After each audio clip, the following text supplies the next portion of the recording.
The traffic is once again flowing in Beirut, not without lengthy jams caused by the army's careful checks, but 3 crossings are now open over the Green Line, and that in itself is a huge step forward. Tanks are likely to be rumbling along the city streets for a while yet, but the operation has run smoothly without a shot being fired.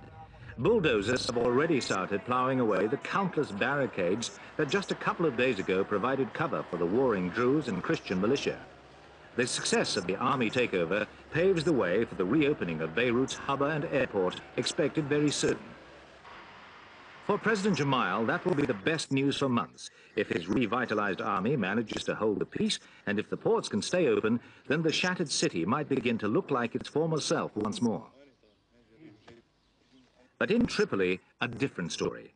Fresh cartridges litter the ground, new shell holes scar the buildings. The Lebanese army were confined to barracks here as pro-Syrian militiamen fought a 3-day battle with Islamic fundamentalists. At least 24 are dead and 70 injured. Grim reminders that Lebanon's civil war isn't over yet.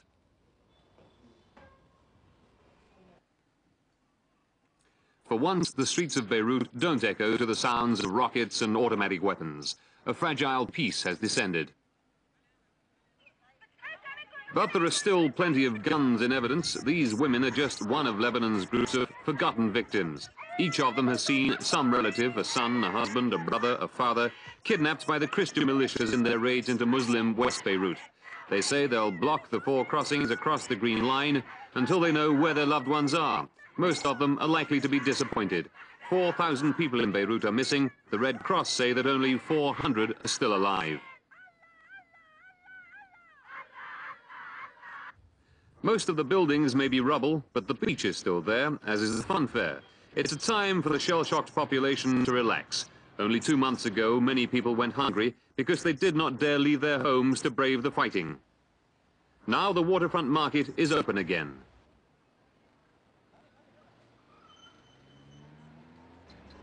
You don't have to be human to enjoy the sea air or the water.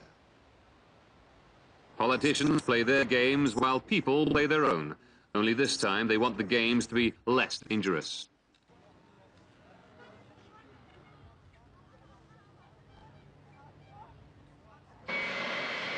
It was the first commercial jet to land at Beirut in more than 5 months.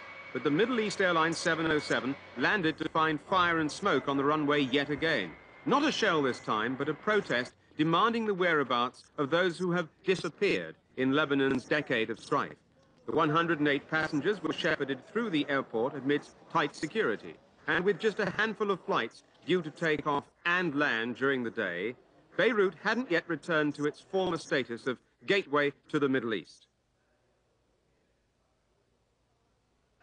And in the city centre, more protests.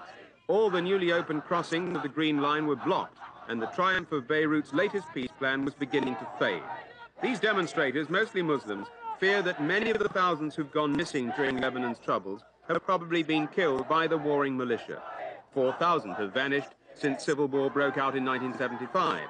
Now that the gunmen have gone, grief and anger have taken the place of fear.